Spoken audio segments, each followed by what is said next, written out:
tela. Sim? Todos juntos aqui, gente? Me responde aí. Eu acho que sim, mas... Sim. Obrigado. Então, gente, o que eu falo então nessa segunda parte da aula, né? Se você precisa começar os processos de refino com algum processo químico, com algum processo físico, né? Já falamos que seria a destilação, o primeiro processo de separação. Está aí a destilação. Mas por quê? Pensa o seguinte, ó, por que separar os derivados? Lembra que eu falei do enxofre? O enxofre é um vilão. Por que é um vilão? Porque ele aparece como heteroátomo das cadeias carbônicas. Ele é corrosivo, né? Então ele vai corroer motores, lugares em que ele estiver. Né? Então, uma pergunta que eu já vi numa prova de Petrobras, de petroquímicas e em outras petroquímicas é dos processos de refino. Se é muito importante tirar enxofre, se retira enxofre com hidrogenação, eu falei disso, né? Adicionando H2 para retirar o enxofre na forma de H2S. Se ele é tão vilão assim, por que não se retira o enxofre a priori? Tipo, por que não faz a hidrogenação direto no petróleo cru? Né? Ou por que se prefere separar primeiro os derivados? Para falar de 3 derivados, a gasolina, né? O querosene de aviação, que a gente abrevia QAV, e o asfalto, que eu vou botar aqui só com a letra F. Escrever ASF, asfalto, tá? Então, desses 3 derivados aí, gasolina, querosene de avião e asfalto, qual é o mais nobre? Não há dúvida que, por estar na turbina de avião, é o querosene de avião. Então, esse derivado ele vai sofrer vários controles de qualidade, vários ensaios de controle de qualidade em laboratório, muito mais numerosos do que a gasolina e muito mais numerosos com letras garrafais do que o asfalto, pela nobreza dele. Não que a gasolina não seja nobre nos motores de carros, mas ela é um nobre menor do que o querosene. Está claro isso? Então, em resumo, para fechar esse papo da hidrogenação e de não hidrogenar a princípio o petróleo, o asfalto, gente, tem heteroátomo na cadeia de carbono do asfalto na forma de enxofre? Tem. Mas que diferença faz? O que acontece com o asfalto? Pneu de carro e ônibus de caminhão passa em cima do asfalto. E a gente, com o nosso sapato, quando atravessa a rua, tá certo? Que diferença faz no asfalto, lá um heteroátomo no meio da cadeia, e o pneu, o seu sapato passar em cima dele? Não muda nada, percebeu? Então, não importa tirar enxofre do asfalto. Agora, enxofre no querosene é grave. Então, tem que hidrogenar o querosene para retirar o quê? Enxofre do querosene. E também se faz hidrogenação da gasolina para retirar enxofre da gasolina. Mas não se precisa, não faz sentido fazer isso no asfalto. Por isso que o primeiro processo de separação é a destilação, para separar os derivados e aí tratar cada um deles de forma diferenciada. Tá claro isso? Isso é muito importante, tá? A destilação é o processo básico de separação que consiste na vaporização, né, e posterior condensação dos componentes do óleo cru, hidrocarboneto e impurezas devido à ação de quê? Temperatura e pressão. Então, é um processo físico de separação, em que o fundamento é o quê, gente? As diferenças entre os pontos de ebulição dos diversos constituintes do petróleo. Eu acrescentei que o que importa é o quê, hein? O tamanho da cadeia carbônica. Por exemplo, aqui ó, eu tenho o quê? 1, 2, 3, 4, 5, 6, tenho 7 carbonos aí. Então, a gente apelida isso de C7, né? Um N-epitano ou qualquer outro isômero. Um C7 está na gasolina. E isso, o tamanho da cadeia, influencia e caracteriza o tal do ponto de ebulição. Importantíssimo isso. Os derivados são definidos em função de quê, gente? Dos pontos de ebulição, e isso tem relação direta com o quê? Com o tamanho da cadeia carbônica. Ok? Importantíssimo isso também. Trata-se a destilação de uma unidade extremamente versátil e sempre existente, independente de qual seja o esquema de refino. Aquele papo de que é sempre o primeiro processo. é o processo principal, e estou acrescentando que é o primeiro, a partir do qual os demais são alimentados, sendo o único que tem o petróleo bruto como corrente de alimentação. Isso é interessante. Então, todos os outros processos de refino não vai ser mais o petróleo que entra no processo. E lembra que a gente falou que você tem um processo, né? Esse quadradinho aqui é um processo, você tem entradas e tem saídas, lembram que falamos disso na aula anterior? As entradas no mundo do petróleo são muito chamadas de carga. Eu não tinha falado disso, tá? Carga é sinônimo de entrada, é sinônimo de matéria-prima. E olha o que está escrito aí, que só na destilação que a carga, que a entrada é o petróleo bruto. Então, todos os outros processos de refino, você vai ter o que a gente chama de intermediários, alguém que não é mais o petróleo bruto, mas ainda não é o derivado, ok? Importante isso. Então, ó, aqui o petróleo. Quando você acaba a destilação, você vai ter vários Is. O que é I? Intermediário. Né? O que sai da destilação não é nenhum derivado acabado. E aí você tem vários outros processos aqui para chegar aos derivados. Tá? Então, início da refinaria, o petróleo cru. O fim da refinaria, os derivados acabados. O meio da refinaria, que é enorme. Uma infinidade de Is. Quem são os Is? Os intermediários. Tá? A destilação pode ser feita em várias etapas, sob diferentes intensidades de pressão, conforme o objetivo desejado. Seu objetivo da destilação é o desmembramento do petróleo em suas, isso é conceito, de suas frações, tá? Que são os derivados, né, no futuro, quando sofrerem tratamentos. Tais como gás combustível, gás liquefeito, nafta, querosene, gasóleo atmosférico, lembra que eu ia falar dele? Vamos falar dele várias vezes no nosso curso aí. Aqui está dizendo que o gasóleo é sinônimo de óleo diesel. A gente vai diferenciar isso depois. Gasóleo de vácuo, resíduo de vácuo. Seus rendimentos são variáveis em função do óleo processado. Aqui é uma visão geral de uma torre de destilação, mas já mostrando que você tem uma única entrada aqui, ó, que é o petróleo que a gente apelida de cru, né, da refinaria, e os já vários derivados saídos da torre de destilação. GLP, gás liquefeito de petróleo. Naftas tem esse nome aqui, mas já é uma gasolina, né? Já é aquela faixa de 5 a 11 que eu me referi, mas aqui tem nome de nafta, né? Aqui o querosene, depois ele pode se transformar em QAV, querosene de avião.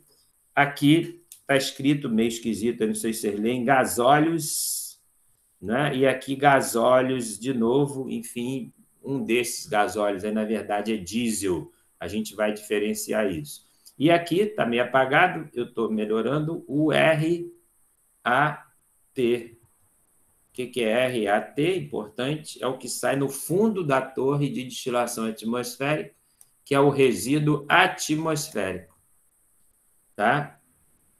Aqui acho que estava escrito resíduo de vácuo. Na destilação atmosférica sai o resíduo atmosférico. Vai ter uma segunda torre de destilação que a gente vai diferenciar para você o porquê que ela existe. Etapas de uma destilação. Uma unidade de destilação é formada de 3 seções principais. Um pré-aquecimento e dessalinização. Vou explicar já isso para vocês, isso é bem importante. Uma destilação na pressão atmosférica e uma destilação com pressão reduzida, vou explicar, que é apelidada destilação a vácuo.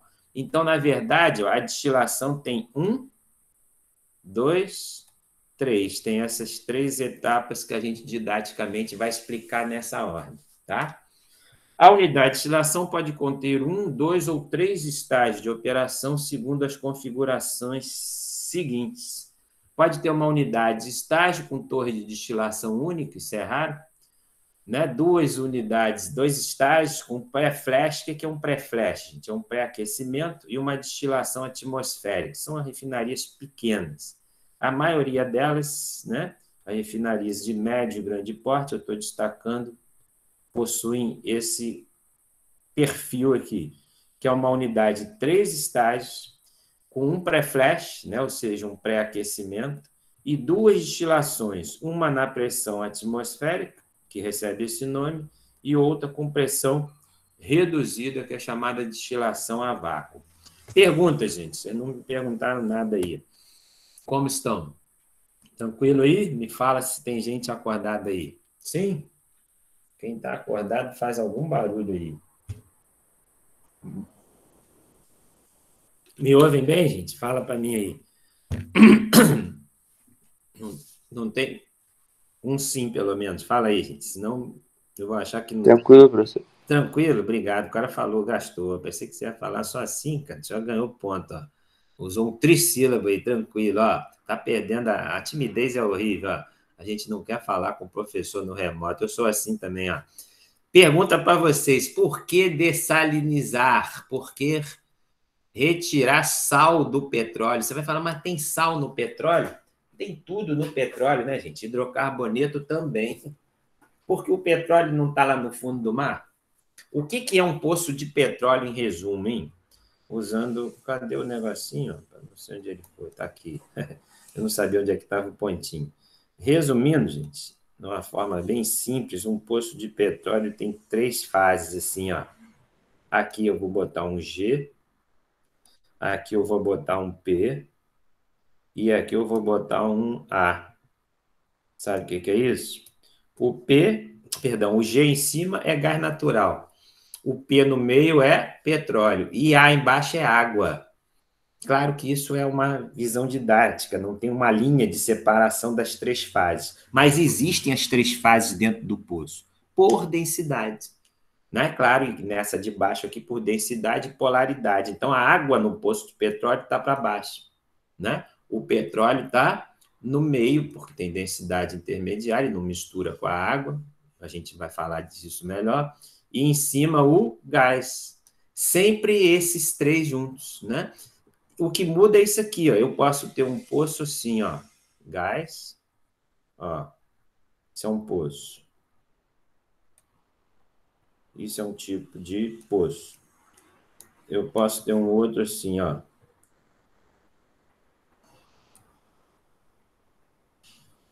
Visual, gente. Me fala o que você entendeu desse desenho meu aí, ó. Ó, nos três, eu estou escrevendo gás natural, petróleo e água. O que eu mudei no desenho, hein? Criança certa isso aí, ó.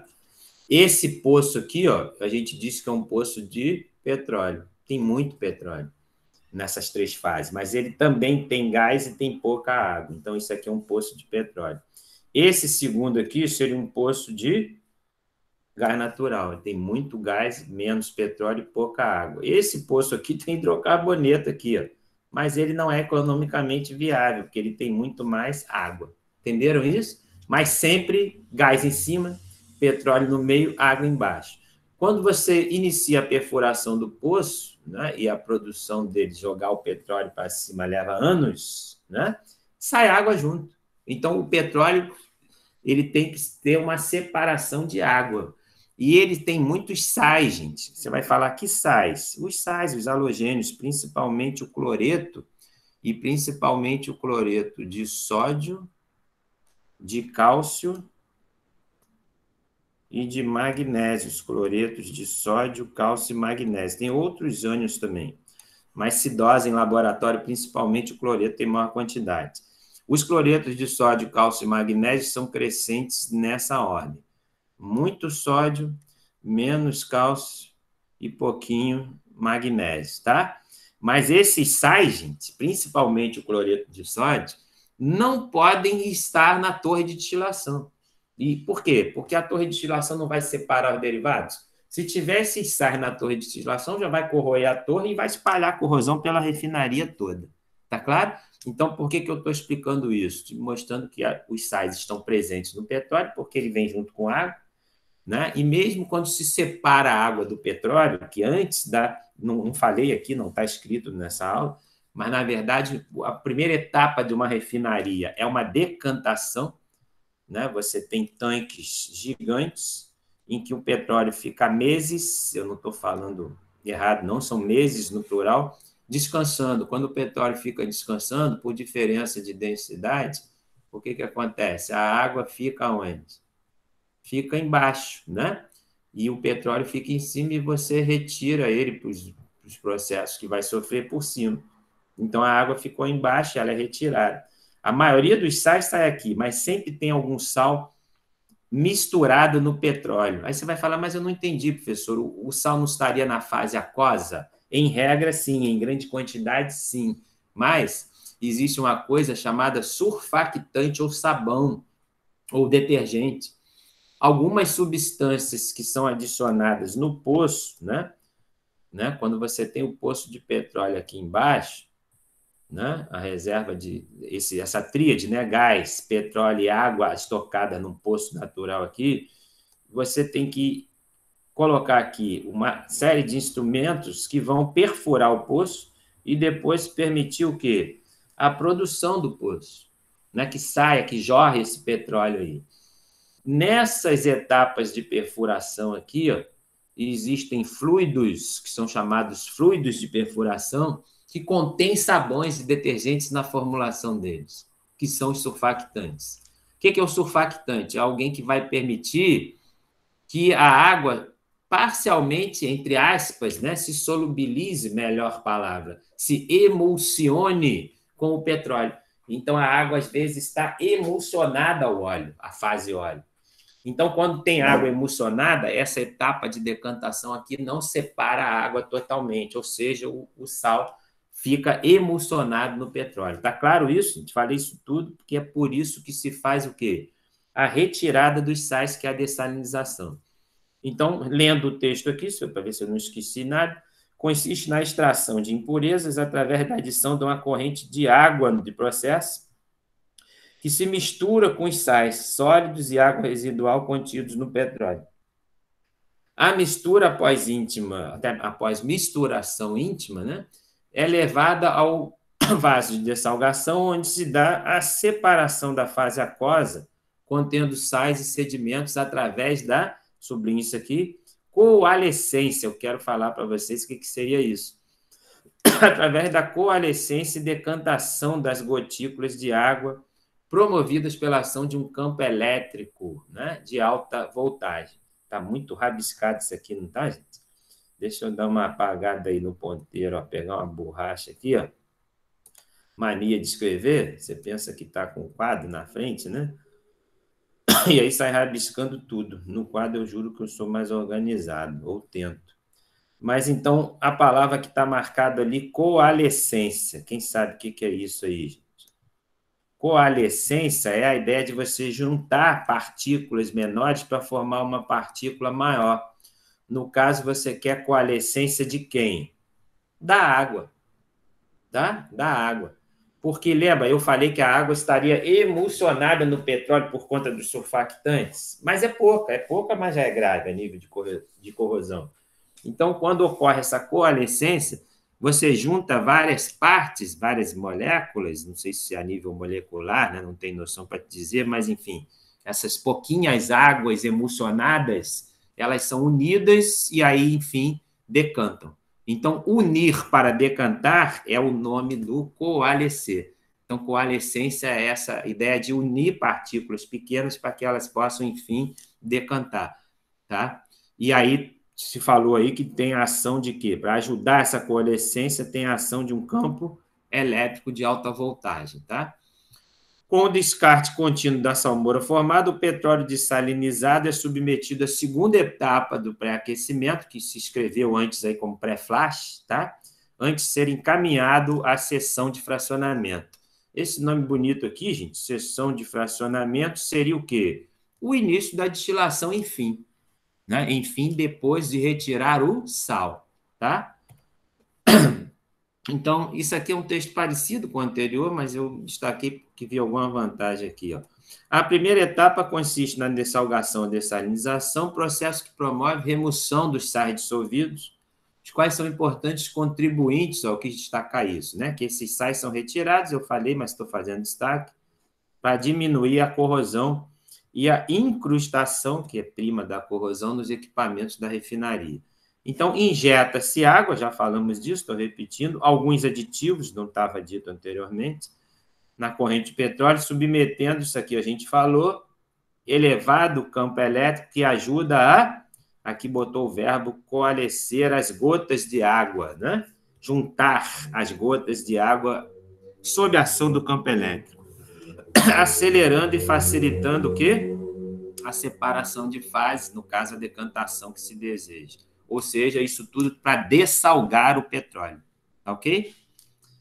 E aí, uma visão geral do que a gente falou, um fluxograma do que a gente falou, o petróleo, isso aqui, uma representação de uma bomba, trocadores de calor, e mostramos aqui no fluxograma que estava dito que a água é injetada, olha que curioso, né?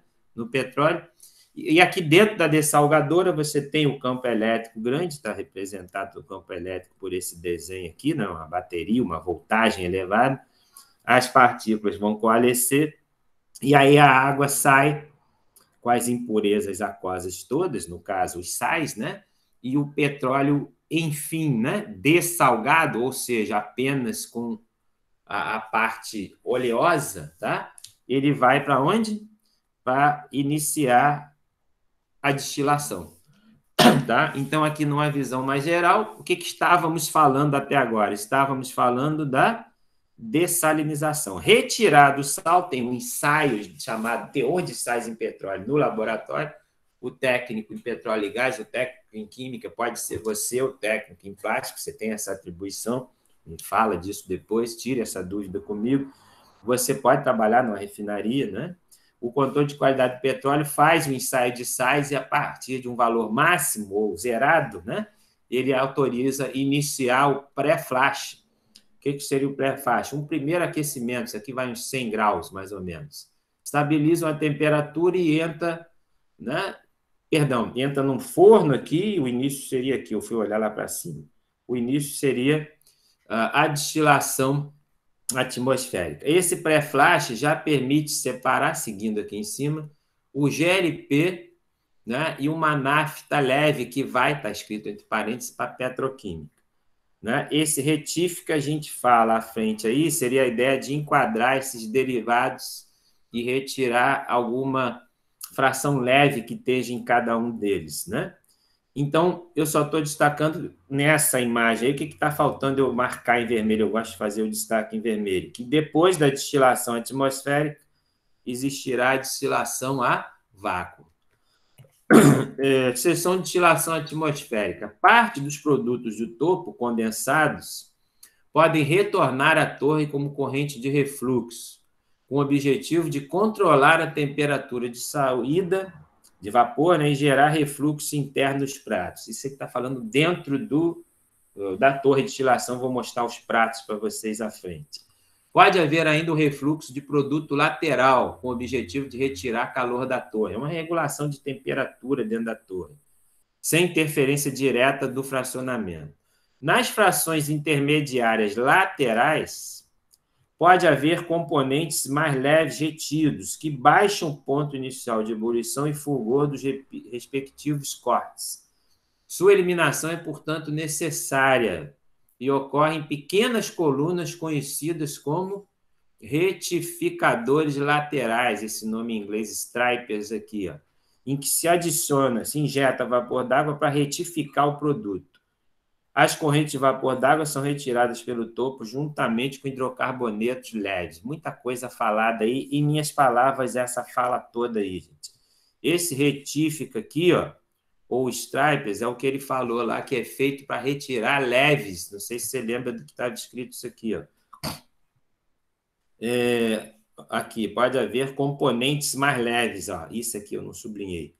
Pode haver componentes mais leves retidos. Como assim? Para te explicar isso, ó. Aqui não está dizendo que sai querosene, ó. Não está escrito que dessa saída aqui sai o querosene.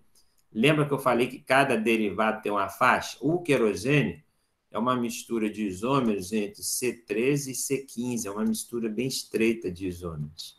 Né? Entre 13 e 15 carbonos, tu pode inventar um monte de moléculas, né? Alcano linear, ramificado, aromático, cicloalcano, cicloalcano ramificado, tudo que tem entre 13 e 15 carbonos seria o querosene. Mas eu estou querendo explicar o quê? Esse papo aqui de que pode haver componentes mais leves retidos. Então, o que seria se o querosene, por definição, né, é a mistura de C13 a C15, o que seriam componentes mais leves? Um C11 ou C12 que, arrastado, né, a gente usa esse termo, ou seja, indevidamente, esses isômeros com 11 e 12 carbonos vieram estar, em parte, pelo menos, misturados ao que estamos chamando de querosene. Mas esses isômeros 11 e 12, na verdade, isso aqui é gasolina, gente. Mas isso misturado ao querosene dá esse erro nele. Ele fica um querosene com uma fração de gasolina, entende? É isso que o texto aqui fala em componentes mais leves retidos. E é por isso, para evitar isso, ou para consertar isso, que existem esses stripers ou retificadores laterais. Resumindo, né, com poucas palavras, cada derivado tem uma faixa estreita de isômeros, né? Se ele tiver alguns menores do que essa faixa, isso são chamados leves, e eles devem ser corrigidos no refino. Se o querosene é 13 a 15 e tiver alguém maior, esses seriam pesados para o querosene. Então, maior que 15 já é diesel, tá? E menor que 13 seria o quê? Gasolina. Então, perceba essa ideia que é importante para vocês, gente. O querosene, ele está nesse meio de faixa aqui. Moléculas menores é gasolina, é impureza para o querosene, é chamado leve para o querosene. E maiores já seria diesel. Esses menores de gasolina tem que estar na gasolina. E o que é diesel tem que estar no diesel. Quando isso mistura, altera as propriedades do querosene. Essa ideia é válida para os outros derivados todos. Tá bom? Me pergunta se você quer falar alguma coisa aí, se está claro isso. A destilação a vácuo, né, ela ocorre por quê, gente? Antes de eu ler isso tudo aí. Eu não estou falando o tempo todo que tem um tamanho de cadeia carbônica, né? O que é importante falar e eu não falei até agora? Quando você desce na torre, e aqui está um desenho da torre, né? Essas saídas que aparecem aqui, nesse desenho que eu rabisquei, né? Essas setas, essas saídas laterais, elas existem aonde, gente? Existem fisicamente aqui, né? Cadê o negocinho? Está aqui. Tem várias saídas laterais aqui, né? Esses dutos aqui são saídas laterais, né? Os derivados vão saindo aqui lateralmente nessa torre. Isso é a torre visual dela. Com aquela ideia de não ter um derivado misturado com o outro, tá? Mas lembra, os derivados são tamanho de cadeia carbônica. E de cima para baixo, para cá, aumenta a cadeia carbônica, né? Então, o gás sai em cima, a gasolina no meio, o querosene no meio, o diesel embaixo. E lembra, aqui embaixo a gente tinha o resíduo atmosférico. Eu escrevi isso em algum lugar antes aí. O RAT, lembra? Eu falei do RAT? Aqui, ó. O RAT é o resíduo atmosférico. O GLP, o gás, está lá em cima, a gasolina está no meio. Então, de baixo para cima, moléculas menores, tá? Cadeias carbônicas menores. De cima para baixo, né? Eu botei uma seta para baixo aqui, cadeias carbônicas maiores. E você tem uma temperatura aqui embaixo, que é em torno de 300 e muitos graus, menos de 400 graus. O fato é, nessa temperatura, perto de 400 graus, não se separou todos os derivados, ok, gente? Ainda tem vários derivados misturados nesse resíduo atmosférico. E eles não conseguem ser separados a 380 graus. Por quê? Porque ele tem ponto de fusão e ebulição maior que isso. Você pode falar, então esquenta mais que isso, né? Esquenta em temperaturas maiores que 380. Qual é o problema de esquentar em temperaturas maiores que 380? Vai quebrar as ligações carbono-carbono. Ah, existe uma energia de ligação carbono-carbono que ela está em torno de 400 graus. Então, se você esquentar acima de 400 graus, você vai fazer craqueamento térmico das cadeias de carbono toda, vai gerar só CO2. E tem vários derivados aí. Então, você vai estragar tudo se esquentar acima de 400. Por isso que surge o quê? Uma segunda torre, que é chamada torre de vácuo, que opera, na verdade, com o quê? Com pressão reduzida, com pressão menor que a atmosférica e é apelidado de destilação a vácuo. Mas pergunta importante, por que ela tem pressão menor do que a atmosférica? Para permitir que esses derivados que na pressão atmosférica não foram separados, consigam, na pressão reduzida, ser separados, enfim. Está claro isso? Me fala se você quer perguntar alguma coisa, eu vou ler com calma aqui para ver o que eu não esqueci. O resíduo obtido na seção de destilação atmosférica, quem é esse resíduo, hein? Qual o nome dele? Resíduo atmosférico, abreviado RAT. Então, só para você gravar, resíduo obtido na destilação atmosférica se abrevia RAT. Se você vê isso aí, você sabe que é o resíduo da torre atmosférica. Tem vários derivados aí dentro que não foram separados a 380. É um corte de alto peso molecular e usado como corrente de alimentação da destilação a vácuo. Então, quem vai entrar na torre de vácuo? O RAT. É ele que é a carga, né? A entrada da torre de vácuo. Em que se trabalha pressões subatmosféricas. Ele botou esse nome bonito no texto aqui. Pressões subatmosféricas, de forma não tão bonita, seria P com seta para baixo, pressão reduzida. Com o objetivo de gerar, olha bem, gente, óleos lubrificantes, no plural, tá? Tem vários óleos lubrificantes que estão misturados nesse RAT aqui, ó. Isso é dinheiro. Só que isso não foi separado a 380. E vai ser separado agora nos mesmos 380, só que com pressão reduzida, tá? Então, a torre de vácuo trabalha na mesma temperatura da torre atmosférica, só que com pressão muito menor, e aí permite separar, por exemplo, esses lubrificantes todos. E ainda gasóleos, enfim, outros derivados aí. Com o objetivo de separar o gasóleo para carga em unidade de craqueamento catalítico, a gente explica isso em aulas à frente. Dessa forma, promove-se o aproveitamento do subproduto. Quem é o subproduto que ele está falando? O RAT, o resíduo atmosférico, que de outra forma teria um baixo valor comercial. Tá? O RAT teria baixo valor comercial e dentro dele tem produtos de elevado valor comercial, que são os lubrificantes no plural, tem vários. Tá? A carga aquecida é levada à zona de vácuo, em que a pressão é de... Olha só, gente, curiosidade para vocês aí. Ó. Qual é a pressão atmosférica? Você sabe. A pressão atmosférica não é esse valor aqui, ó, 760 milímetros de Hg. Olha quanto que opera na torre de vácuo. 7 vezes menos. Tá vendo? É bem reduzido. Provocando vaporização de boa parte da carga. As torres de vácuo possuem grande diâmetro para acomodar o maior volume de vapor gerado a pressões reduzidas. Aqui uma visão microscópica, né, do interior dessa torres aí, em que, em resumo, isso aqui, esse desenho amarelo e azul aí, seriam chamados recheios das torres, né? Então, pense que você tem o quê? Uma entrada, né, do petróleo, se você pensar na torre atmosférica, o petróleo entra na torre, aquela misturada toda de moléculas, né?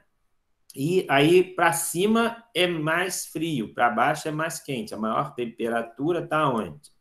Está embaixo. Em cima tem temperatura o quê? Menor, tá? Então, como embaixo está muito quente, o que acontece? Os vapores sobem.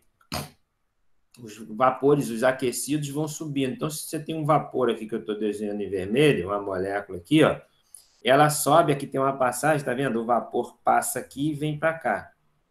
Se essa molécula que eu estou fazendo um filme dela aqui, tiver um ponto de fusão e ebulição menor, né? Porque aqui tem várias temperaturas, sei lá, vou botar aqui, ó, 300, se é a torre, dentro da torre aqui.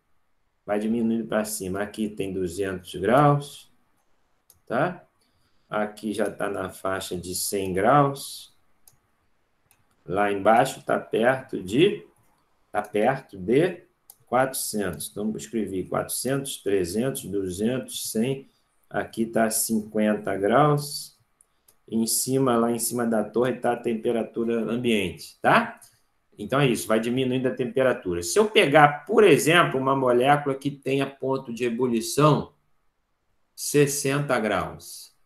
Quando ela vem aqui para baixo, que está 300, ela, até por conta desse vapor que está subindo, ela passa aqui, ó.